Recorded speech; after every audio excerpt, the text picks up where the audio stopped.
या संपूर्ण प्रकरणावर खरं तर लोकशाही मराठी लक्ष ठेवून आहे। आपले प्रतिनिधी अमोल धर्माधिकारी आपल्या सोबत जोडले जातात। अमोल, मी आपल्याकडे येईन। संपूर्ण परिसरात आता एकच तणावाचं वातावरण निर्माण झालेलं आहे। हिंदू संघटना चांगलीच आक्रमक झालेली आहे।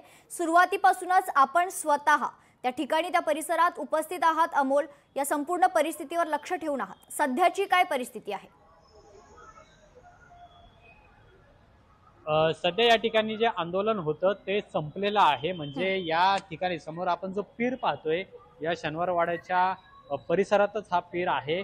शेकडो वर्षांपासून आहे आणि याच पीरच्या विरोधामध्ये आता या सगळ्या हिंदू संघटना आक्रमक झालेल्या होत्या। खरं तर मुळात त्यांचं आंदोलन जे होतं ते सुरुवातीला या शनिवारवाड्याच्या आतमध्ये 2 दिवसापूर्वी ज्या तरुणींकडून नमाज पठणाचा कार्यक्रम झालेला होता त्याच्या विरोधामध्ये होतं। मात्र ते आंदोलन करून बाहेर जात असताना हे सगळे हिंदुत्ववादी कार्यकर्ते मेधा कुलकर्णी आक्रमक झाले आणि या पीरच्या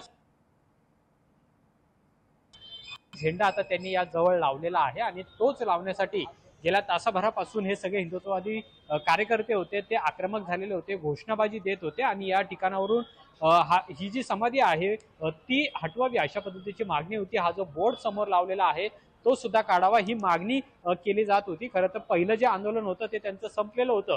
ते बाहेर जात असताना पुन्हा एकदा या दिशेने ते आले आणि इथं त्यांनी आक्रमक भूमिका घेत हा जो भगवा झेंडा आहे तो आता या ठिकाणी लावलेला आहे। त्यामुळे काही वेळापूर्वी या ठिकाणी तणावाची परिस्थिती निर्माण झालेली होती। आता मात्र हा संपूर्ण परिसर आहे तो पोलिसांनी आंदोलकांना सुद्धा आता बाहेर काढलेला आहे। पोलिसांचा बंदोबस्त सुद्धा वाढवलेला आहे।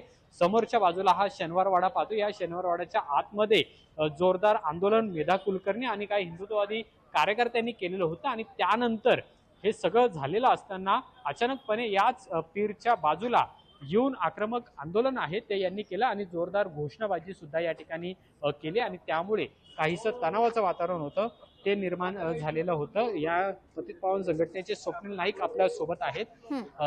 एक तर पहिलं तुमचं आंदोलन ते आतमध्ये होतं, ते झाल्यानंतर तुम्ही बाहेर जात असताना दुसरं आंदोलन केलं आणि त्या पीरच्या बाजूला तुम्ही आता भगवा झेंडा लावलेला आहे।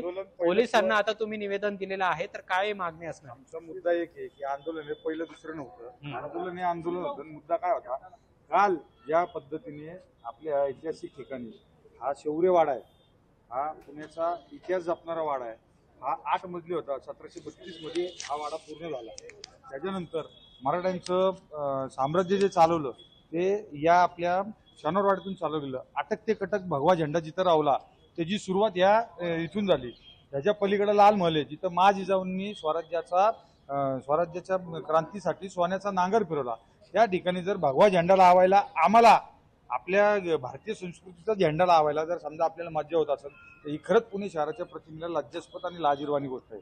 दुसरा एक विषय असून असा की हिंदू धर्मामध्ये महिलांना मंदिरात जाण्यासाठी प्रवेश करण्यासाठी तृप्तीताई देसाईंनी जसं आंदोलन केलं त्या तृप्तीताईंना आमचं एक म्हणणं आहे की तुम्ही मुस्लिम महिलांना पण मस्जिदमध्ये जाण्यासाठी एक आंदोलन करा, कारण की मुस्लिम महिलांना असं रस्त्यावर कुठेतरी नमाज पडायला लागते। हा खरंच गंभीरपणे गोष्ट आहे आणि ही गोष्ट आपल्यासाठी लाजिरवाणी आहे की जिथं शौर्य गाजवलं गेलं हे धर्मस्थळ नाही। आज तुम्ही नमाज पडली, आज आम्ही शिववंदना केली, आज आम्ही गोमूत्र टाकून स्थळ पवित्र करून घेतलं, आज शौर्य गाजवणारा वाडा आहे आणि अशी ही पुणेकर खपून घेणार नाही। त्याच्यामुळे आम्ही इथं जे अनधिकृतपणे थडगत इथं भगवा झेंडा लावला आणि आम्हाला शिववंदना करायची होती, त्यामुळे आम्ही ती पोलिसांना काय निवेदन दिलं? पोलिसांना निवेदन दिलं की काल ज्या पद्धतीने इथं जे चुकीच्या गोष्टी घडल्या त्या ठिकाणी गुन्हा दाखल करावा, लवकरात लवकर गुन्हा दाखल करून सदस्य त्यांच्यावर कठोर कारवाई करावी। फिर्यादी पण आमच्या आहेत ते करून घेतील।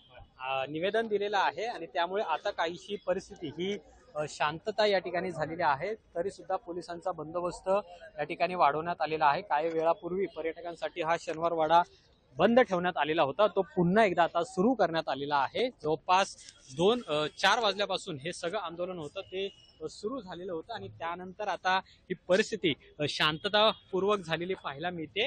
निवेदन स्वीकारलेलं आहे, पुढची कार्यवाही सुद्धा पोलिसांकडून केली जाईल, पण या पीरच्या बाजूला भगवा झेंडा लावण्याचा प्रयत्न आहे तो हिंदुत्ववादी संघटनांच्या कार्यकर्त्यांकडून केलेला आहे आणि त्यामुळे पोलिसांची सुद्धा धावपळ या ठिकाणी झालेली होती।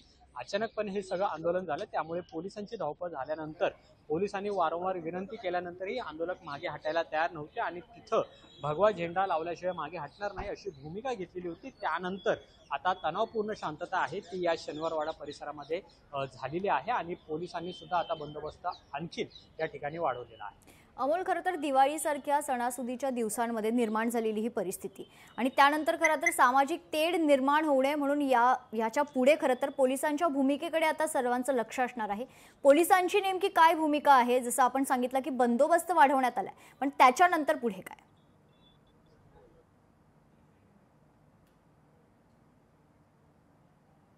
सामाजिक बांधिलकीने हाताळलेला आहे। वारंवार विनंती पोलिसांकडून सुद्धा केली जाते आणि त्यामुळे नेमका आता पोलीस यापुढे कशा पद्धतीची कारवाई करतील, कारण की शांततापूर्वक हे आंदोलन म्हणजे कुठेही तणावाची परिस्थिती निर्माण होऊ नये अशी वेळ पोलिसांनी येऊ दिलेली नाहीये। आपल्यासोबत इथल्या भागाचे पोलीस उपायुक्त सर आहेत।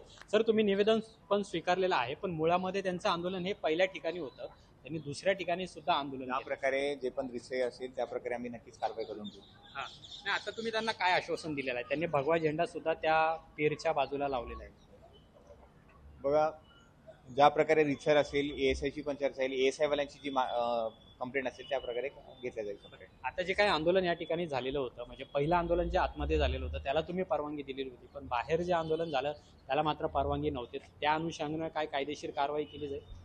मी तेच म्हणतो, ही पूर्ण ASI प्रॉपर्टी आहे, ASI वाले जशी कंप्लेंट देतील त्या प्रकारे आपण तक्रार करू। खूप खूप धन्यवाद। तर सरांनी ही माहिती दिलेली आहे। जर काही नियमांचं उल्लंघन झालेलं असेल, म्हणजे बेकायदेशीरपणे या ठिकाणी जर आंदोलन केलं असेल तर त्या पद्धतीची सुद्धा कार्यवाही केली जाईल असं सुद्धा पोलीस उपायुक्तांनी सांगितलेलं आहे।